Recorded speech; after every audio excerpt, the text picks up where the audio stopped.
Hey everyone, hope you guys are enjoying Monster Hunter Rise or Monster Hunter Rise Sunbreak in whichever console you're choosing to play it on. Today we're going to be going over the fact that the developers have finally gone ahead and confirmed which will be the weapon that they will be using as part of their latest developer challenge or Endgame developer face-off, which they have been kind of doing for the past 2 months or so.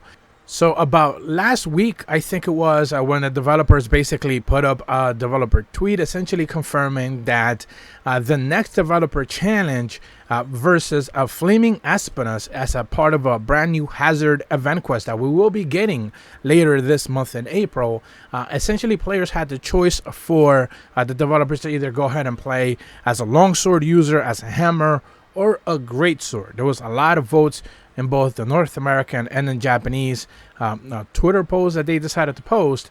And at the end of the day, it seemed like, at the very least here in North America, the hammer ended up being the winner by 46%, greatsword 32%, and longsword at 20%.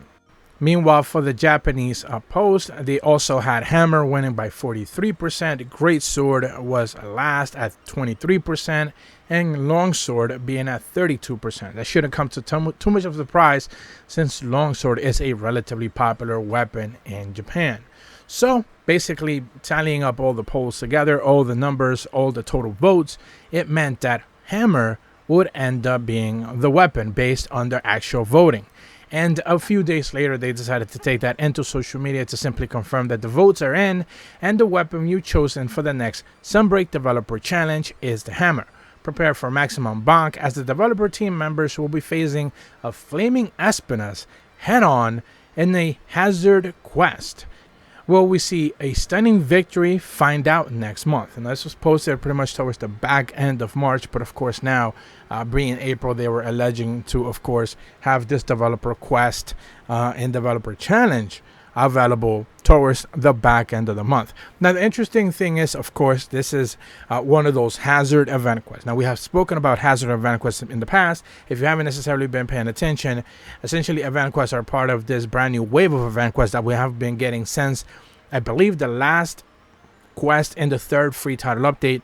In the fourth now, we are been getting a few of them, and they are highly difficult encounters with monsters that are not, anomaly investigation. They are not enraged in any format, but they are way more powerful. They are usually bigger. You can hunt them for crowns as well, and on top of that, they have a modified set of moves. Pretty much, I believe, Violet Mitutsune and Lucent Nargacuga, which were the ones that we got already. These two monsters already got 2 different sets of new moves added to them. I made separate videos on that. I'm going to be leaving a link in the description below. And interestingly enough, so far, all we had seen was that monsters that have this type of treatment, this Hazard event quest treatment, usually have been monsters that did not have an anomaly investigation tied to them. So essentially, these monsters were not ever enraged through the power of the Curio. Flaming Aspinas now changes that paradigm, where we haven't had that before in the past, and now we're going to start seeing pretty much the equivalent of our more powerful anomaly investigation Flaming Aspinas appear, but this is just a normal monster essentially through a quest. Now, it's only obviously going to be available through this specific quest. It's not going to be appearing in any other type of format in any other quest, so the challenge will be only available in this specific encounter.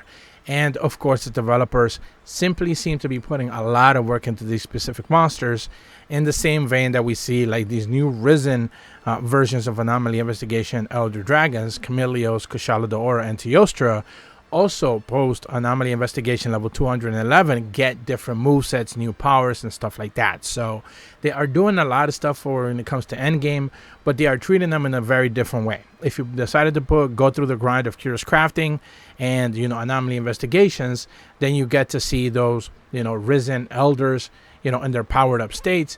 Whereas, if you haven't necessarily put in the work to do the Anomaly Investigation level ups, then of course you can do these Hazard event quests and actually see a really powerful version of these monsters. Maybe Gosarag also ended up getting one of those quests. I vaguely remember that being a thing. So at the end of the day, we'll just have to wait and see just how much more powerful this Flaming Aspinas on this Hazard event quest is, and more importantly, what the new attacks will be. one thing is for sure is that developers will be putting up a developer challenge video, and they will be, of course, using the hammer. Does that mean that they will be boosting the hammer up as part of, the 5th free title update, for developer purposes, as they check out the weapon and realize, that it may be not up to par with other weapons? We don't know. They have done that in the past.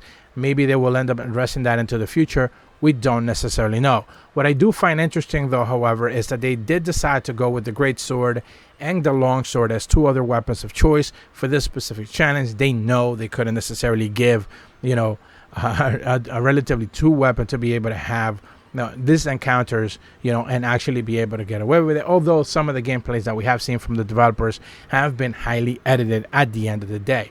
I think a lot of people would have preferred to see the Greatsword only because they are kind of concerned that some of the, boosts that weapon has received in the past few, patches or whatever, maybe some of those might end up getting taken away, since there has been so many highlight videos being shared on social media as the Greatsword pretty much can one-hit KO a monster, with certain parameters being met. Longsword has kind of fallen by the wayside when it comes to top DPS, but it's still relatively popular. You'll still find plenty of melee hunters still using that weapon. That is not ever going to change. It was always the most popular weapon starting out. That really isn't going to change. But of course, Greatsword, with all the boosts that it has received, people are a little bit concerned that they might end up touching that weapon and nerfing it one way or another, especially heading into the last major patch. Hammer, on the other hand, we don't really have a really good idea as to what their plans are for this specific weapon. Maybe they'll touch some things. We do know that at the very least, some Silkbind attacks will be touched. This is something that the developers have addressed in the past, that for the last patch they will be making some direct changes to Silkbind attacks and Waterbug moves, but we don't necessarily know what they'll ultimately translate to. Will that translate to them making all weapons a little bit more powerful across the board, or will it just be certain weapons getting touched upon and others kind of being ignored? Like we have seen plenty of bowmen, for example, bows, light bowguns, heavy bowguns. A lot of just them have been ignored altogether. Some shots are still weaker than others. They necessarily haven't really given them, any sort of boost, any powers. And at the end of the day, other weapons do end up getting touched upon. So we'll just have to wait and see what those changes are. But I'm certainly looking forward to seeing this Flaming Aspinus Hazard quest. And it does make me also wonder just which Hazard quest, which monsters will we end up seeing for the 5th free title update as part of Hazard event quest. Maybe we'll end up getting 2 more. Maybe we'll actually start getting a slew of them with some Elder Dragons included. But that's about all the information that I have for you guys today. If you are brand new to my channel, be sure to leave a like and subscribe. Hit the bell to receive notifications when the videos go up. And as always, thank you so much for watching. See ya.